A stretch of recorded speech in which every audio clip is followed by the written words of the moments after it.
भगवान बुद्ध ने कहा था, अप्पय दीपो भवा, अर्थात अपने जीवन में स्वयं प्रकाश बनो, क्योंकि सत्य, शांति और मुक्ति का मार्ग किसी और के सहारे नहीं, बल्कि आपके भीतर ही छिपा है।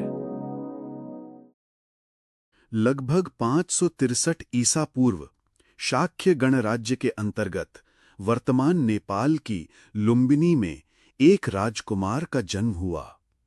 सिद्धार्थ की माता महारानी माया देवी अपने मायके जाने की यात्रा पर थीं जब उन्होंने लुम्बिनी उद्यान में विश्राम किया और वहां एक शाल वृक्ष के नीचे पुत्र को जन्म दिया। परंपरा के अनुसार जन्म के तुरंत बाद सिद्धार्थ ने 7 कदम बढ़ाए और प्रत्येक कदम पर एक कमल का फूल प्रकट हुआ।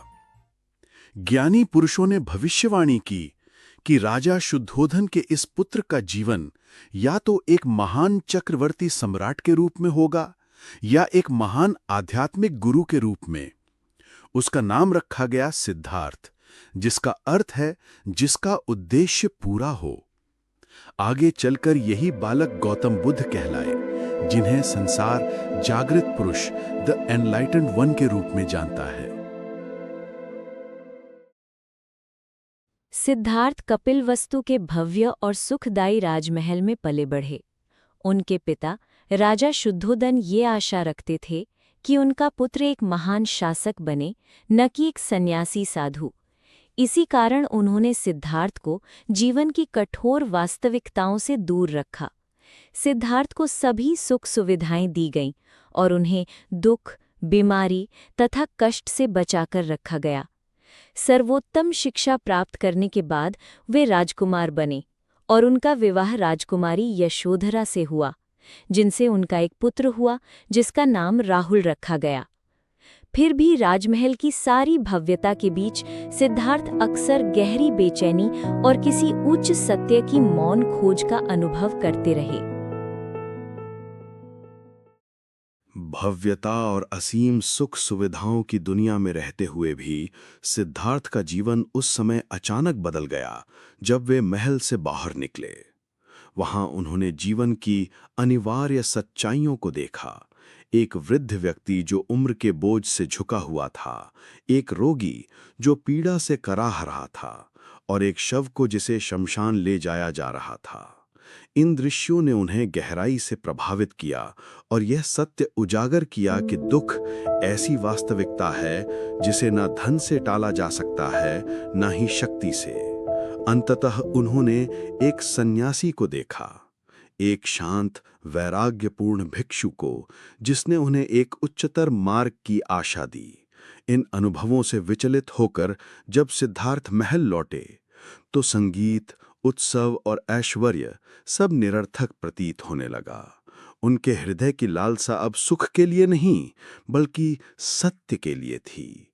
इसी अनुभूति ने उन्हें अपना राजसी जीवन त्यागने पर विवश कर दिया। अपने विश्वस्त सारथी छन्ना के साथ सिद्धार्थ ने एक शांत रात्रि में, जब महल निद्रा में डूबा हुआ था, अपने घोड़े कंथक पर सवार होकर प्रस्थान किया। चांदनी रात की हल्की रोशनी में वे धीरे धीरे महल के द्वारों से बाहर निकले, परिवार, धन और साम्राज्य सबको पीछे छोड़ते हुए। यही वह क्षण था जिसने उनके त्याग और सत्य की खोज की यात्रा को प्रारंभ किया। इसे ही महाभिनिष्क्रमण कहा जाता है। सिद्धार्थ ने अपना राजमहल, परिवार और वैभव त्यागने के बाद सत्य की खोज में गांव-गांव और जंगल-जंगल भ्रमण किया। उन्होंने कठोर तपस्याएं की, महान आचार्यों से शिक्षा ली और गहन ध्यान साधना में लीन हुए। लेकिन इन सब प्रयासों से उन्हें मानव पीड़ा का अंतिम समाधान नहीं मिला।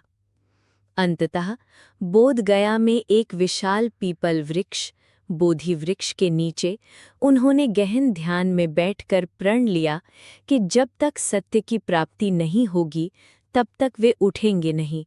रात भर मार यानी मोह और प्रलोभन का प्रतीक ने उन्हें शंका, इच्छा और भय के भ्रमों से विचलित करने की चेष्टा की, परंतु सिद्धार्थ अडिग और अचल बने रहे। प्रातःकाल जब भोर का तारा उदित हुआ, तब उन्होंने ज्ञानोदय, बोधि प्राप्त किया। उन्होंने 4 आर्य सत्यों को समझा। 1. दुख है। 2. दुख का कारण है। 3. दुख का निवारण संभव है। और 4.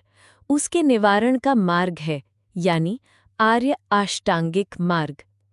इसी क्षण सिद्धार्थ बुद्ध अर्थात जागृत पुरुष बन गए। उसके बाद उन्होंने अपना संपूर्ण जीवन धर्म के उपदेश में समर्पित कर दिया, जिससे लोग अज्ञान से ज्ञान की ओर, शोक से शांति की ओर और बंधन से मुक्ति की ओर बढ़ सके। ज्ञान प्राप्ति के बाद बुद्ध का पहला उपदेश धर्मचक्र प्रवर्तन यानी धर्म के चक्र को घुमाना कहलाता था, जो सारनाथ, वाराणसी के निकट दिया गया था। यहाँ से उन्होंने ध्यान, नैतिक आचरण और प्रज्ञा के मार्ग का उपदेश देना प्रारंभ किया, जिसने असंख्य लोगों को मुक्ति और शांति की ओर अग्रसर किया। बुद्ध ने भारत में एक आध्यात्मिक क्रांति का नेतृत्व किया। वह 45 से अधिक वर्षों तक गांव-गांव घूमकर लोगों को शिक्षा देते रहे। 80 वर्ष की आयु में कुशीनगर में उन्होंने महापरिनिर्वाण प्राप्त किया और अपने पीछे एक शाश्वत संदेश छोड़ गए, सजगता यानी माइंडफुलनेस, करुणा और दुख से मुक्ति का मार्ग। ऐसे और कहानियों के लिए सब्सक्राइब करें।